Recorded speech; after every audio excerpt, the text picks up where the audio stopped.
तो आज हम हिंदी भाषा का उद्भव और विकास के बारे में पढ़ेंगे। तो चलिए शुरू करते हैं।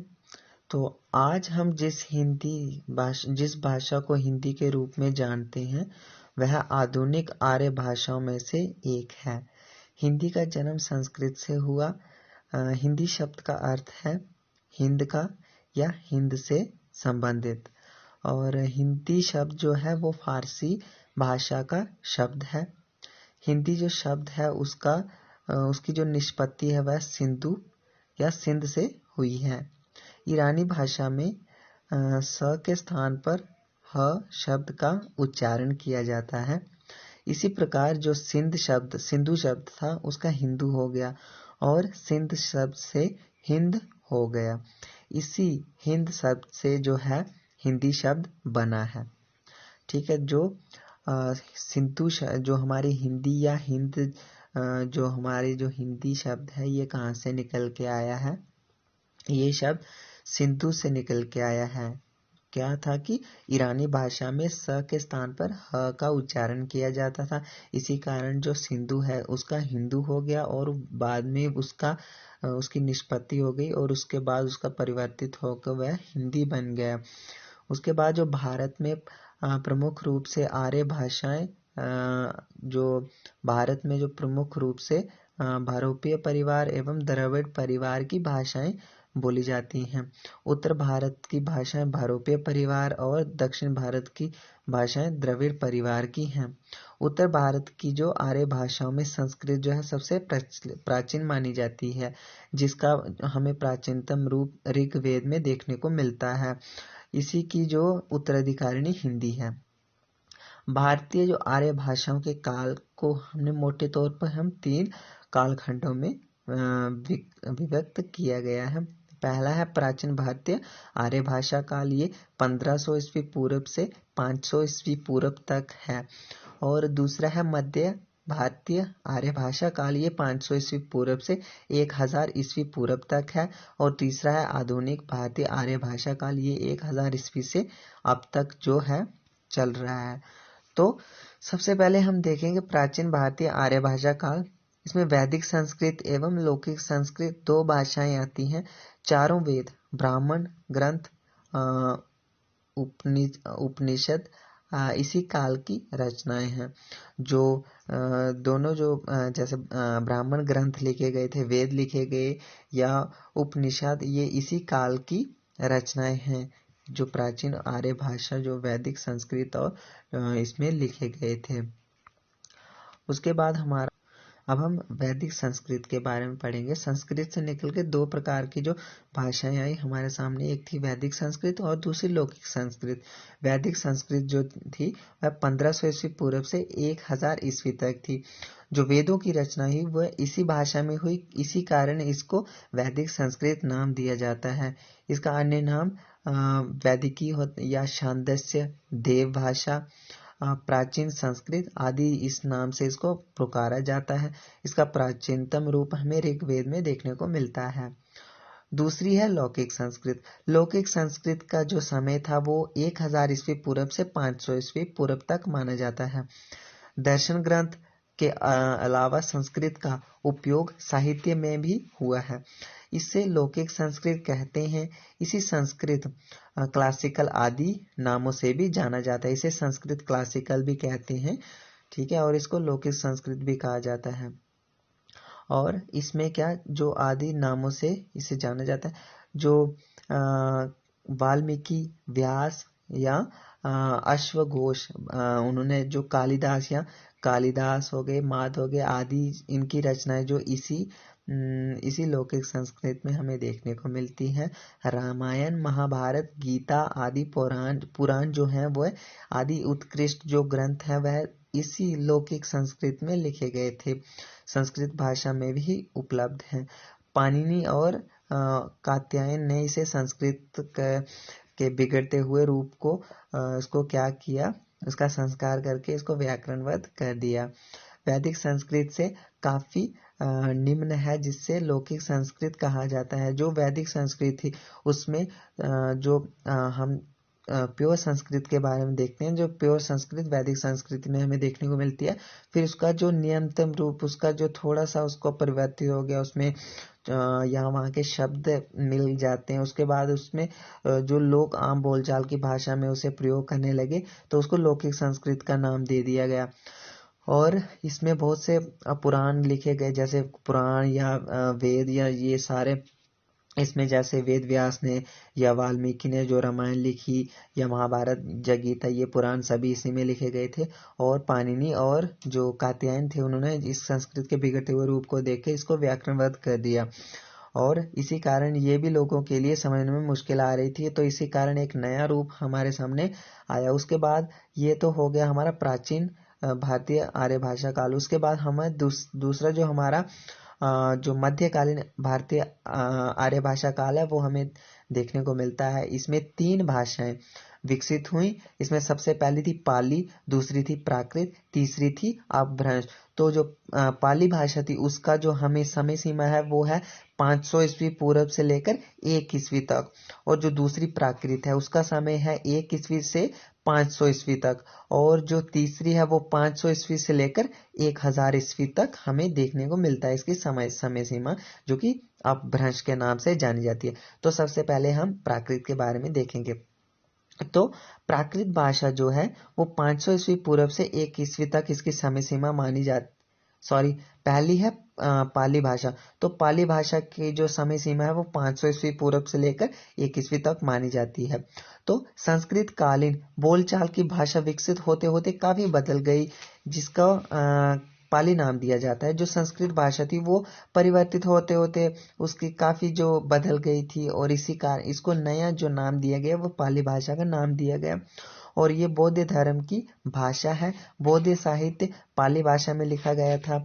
जो त्रिपिटक पाली भाषा में लिखे गए थे। त्रिपिटकों के नाम है सूत पिटक, विनय पिटक और अभिधम पिटक। ये जो 3 पिटक थे, ये पाली भाषा में लिखे गए थे। तो अब जो पाली भाषा थी, ये सिंपली क्या है कि जो संस्कृत जो थी हमारी, उसके जो परिवर्तित होके जो बोलचाल की भाषा में प्रयोग होने लगी, उसको ही नाम पाली दे दिया गया। और जो ये पाली भाषा है, इसी में जो बौद्ध साहित्य इसी में पाली भाषा में लिखा गया था। और त्रिपिटक जो थे, विनय पिटक, सूत पिटक और अभिधम पिटक, ये जो 3 बुक्स थी जिसमें बौद्ध धर्म का साहित्य लिखा गया था, ये इस पाली भाषा में लिखी गई थी। उसके बाद हमारी जो दूसरी है वो इसमें आती है, वो है प्राकृत भाषा। तो प्राकृत भाषा इसमें 1 ईस्वी से लेकर 500 ईस्वी तक इसकी समय सीमा दी गई है। और पहली ईस्वी तक आते आते वह बोलचाल की भाषा और परिवर्तित हुई तथा इसको प्राकृत की संज्ञा दी गई। अब 1 ईस्वी तक आते आते ये जो बोलचाल की भाषा थी, ये और परिवर्तित हो गई और इसको प्राकृत की संज्ञा दी जाती है। और इसका जो दूसरा नाम है वो देसी या देश भाषा है। जैसे साहित्य ने जैन साहित्य प्राकृत भाषा में लिखा गया था। जो जैन साहित्य था, सबसे पहले बौद्ध धर्म का जो बौद्ध साहित्य, वो हमारा पाली भाषा में देखने को मिलता है। उसके बाद जो दूसरा जो आया जैन धर्म, वो है हमारा प्राकृत भाषा में हमें देखने को मिलता है। और इसमें जो प्राकृत भाषा के हमें 5 वेद देखने को मिलते हैं। 5 वेद है। पहला है शोरसेन प्राकृत, दूसरा है पैशाची प्राकृत, तीसरा है महाराष्ट्री प्राकृत, चौथा है अपभ्रंश अर्ध मागधी प्राकृत और 5वां है मागधी प्राकृत। तो सबसे पहले जो है शोरसेनी प्राकृत। ये जो शोरसेनी प्राकृत है, जो मथुरा और शोरसेन जनपद में बोली जाती थी, इसे मध्य देश की बोली भी कहा जाता है। तो प्राकृत भाषा में जो शोरसेनी प्राकृत है, इसमें जो मथुरा या शोरसेन जो आसपास के वहां के इलाके थे, वहां पे जो बोली बोली जाती थी, उसे शोरसेनी प्राकृत कहा जाता था। उसके बाद दूसरी है प्राकृत पेशाची प्राकृत। उसमें यहाँ पे ये उत्तर पश्चिम की जो कश्मीर के आसपास के भाषाएं थी, जो कश्मीर के आसपास की भाषाएं थी, उसे पेशाची प्राकृत कहा जाता था। महाराष्ट्रीय प्राकृत, इसका मूल स्थान महाराष्ट्र था। जो महाराष्ट्र में जो बोली बोली जाती थी उसे महाराष्ट्रीय प्राकृत, जो महाराष्ट्र में भाषा बोली जाती थी उसे महाराष्ट्रीय प्राकृत कहा जाता था। और अर्ध मागधी प्राकृत जो चौथी है हमारे सामने, वो है अर्ध मागधी प्राकृत। ये मगध के ये मागधी और शोरसेनी के बीच के क्षेत्र की भाषा है जो अर्ध मागधी प्राकृत है। यहाँ पे जो मगध और जो शोरसेनी है वहाँ के उसके मध्य जो है वो अर्ध मागधी प्राकृत वो वहाँ पे भाषा बोली जाती है। उसके बाद है मागधी प्राकृत, ये मगध के आसपास की आसपास बोली जाती है। ये जो मागधी प्राकृत है ये कहाँ बोली जाती थी? मगध के आसपास के इलाके में ये बोली जाती थी। उसके बाद हमारे है अपभ्रंश, जो लास्ट है हमारी वो है अपभ्रंश। तो अपभ्रंश जो भाषा है ये 500 ईस्वी से लेकर 1000 ईस्वी तक हमारे सामने इसकी समय सीमा है। तो इस भाषा को अबहट्ठ जहाँ अपहथ्य भी कहा जाता है, देश भाषा, देशी भाषा आदि नामों से इसे पुकारा जाता है। अपभ्रंश का जो शाब्दिक अर्थ है वह है बिगड़ा हुआ या गिरा हुआ। जब भाषा का रूप संस्कृत न रहकर बोलचाल का सामान्य रूप ले लेता है तो उससे पंडितों की दृष्टि में वह भाषा बिगड़ी हुई मानी जाती है और तब वे इसे अपभ्रंश की संज्ञा दे देते हैं। अपभ्रंश भाषा का प्रयोग कालिदास ने नाटक विक्रमोर्वशीय में किया था। तो जो अपभ्रंश है इसको हम इसका जो नाम है इस भाषा को हम ये जो अपभ्रंश का जो शाब्दिक अर्थ है वह है बिगड़ा हुआ या गिरा हुआ। अब इसको बिगड़ा हुआ या गिरा हुआ क्यों मानते हैं? क्योंकि जब जो भी भाषा होती है वो संस्कृत ना रहकर बोलचाल की भाषा बन जाती है तो तब पंडित लोग उसे बिगड़ा हुआ मानते हैं और उसे अपभ्रंश बोलते हैं। और अपभ्रंश भाषा का जो प्रयोग था सबसे पहले कालिदास ने अपने नाटक विक्रमोर्वशीय में निम्न वर्ग के पात्रों के द्वारा किया गया था। अपभ्रंश का साहित्य में प्रयोग 1200 ईस्वी तक होता रहा, परंतु यद्यपि इसका काल जो है 500 ईस्वी से 1000 ईस्वी तक ही माना जाता है, क्योंकि 1000 ईस्वी के आसपास हिंदी का प्रयोग भी साहित्य में प्रारंभ हो चुका था। किंतु कुछ काल बाद तक अपभ्रंश का प्रयोग साहित्य में होता रहा। अब लास्ट जो हमारा है वो आधुनिक भारतीय आर्य भाषा का। तो इसमें ये जो 1000 ईस्वी से लेकर अब तक जो है ये चल रहा है आधुनिक भारतीय आर्य भाषा का। तो आधुनिक भारतीय आर्य भाषाओं का जो विकास है इसी अपभ्रंश भाषा से हुआ है। हिंदी का जो विकास भी अपभ्रंश से ही हुआ है। अतः जो हिंदी की जननी हम अपभ्रंश को ही मानते हैं। उत्तर भारत में अपभ्रंश के 7 क्षेत्रीय रूप हमें प्रचलित थे, जिनमें सबसे पहले तो है जिनसे जो आधुनिक भारतीय आर्य भाषाएं हैं वो विकसित हुई। जो भाषाओं का विकास हुआ वो इनसे हुआ। इनमें इसका विवरण नीचे दिया गया है। पहला है जो अपभ्रंश के क्षेत्रीय रूप हैं शोरसेनी अपभ्रंश, दूसरा है पेशाची अपभ्रंश, तीसरा है ब्रांचर अपभ्रंश, चौथा है खस, पांचवा है महाराष्ट्रीय अपभ्रंश, छठवां है अर्ध मागधी अपभ्रंश और सातवां है मागधी अपभ्रंश। तो जो शोरसेनी अपभ्रंश है इसमें 3 बोलियां बोली जाती हैं। ये तो आगे जो अपभ्रंश के क्षेत्रीय रूप हैं। अब यहाँ पे जो शोरसेनी अपभ्रंश है इससे कौन सी भाषाएं विकसित हुई? इसमें सबसे पहले है पश्चिमी हिंदी, राजस्थानी और गुजराती। दूसरी है पेशाची अपभ्रंश। पेशाची अपभ्रंश है इससे पंजाबी, लहदा ये भाषाएं विकसित हुई। उसके बाद तीसरी है ब्रांचर। ब्रांचर अपभ्रंश से सिंधी भाषा विकसित हुई। चौथी है खस। खस से पहाड़ी भाषा विकसित हुई।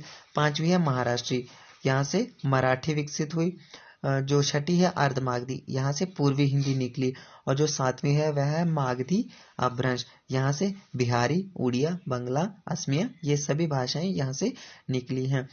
तो निष्कर्ष रूप से हम कह सकते हैं कि जो हिंदी का एवं अन्य जो भारतीय आर्य भाषाओं का विकास जो है अपभ्रंश के क्षेत्रीय रूप से हुआ है। और इसके जो अपभ्रंश के क्षेत्रीय वेदों से हुआ है। इसका जो विवरण के आधार पर जो भाषाओं के केंद्रीय विकास को निम्न रूप से हमारे सामने समझाया गया है। तो इसमें दिखाया गया जैसे जो वैदिक संस्कृत है, ठीक है, वैदिक संस्कृत सबसे पहले तो क्या थी हमारे सामने? वैदिक संस्कृत आई।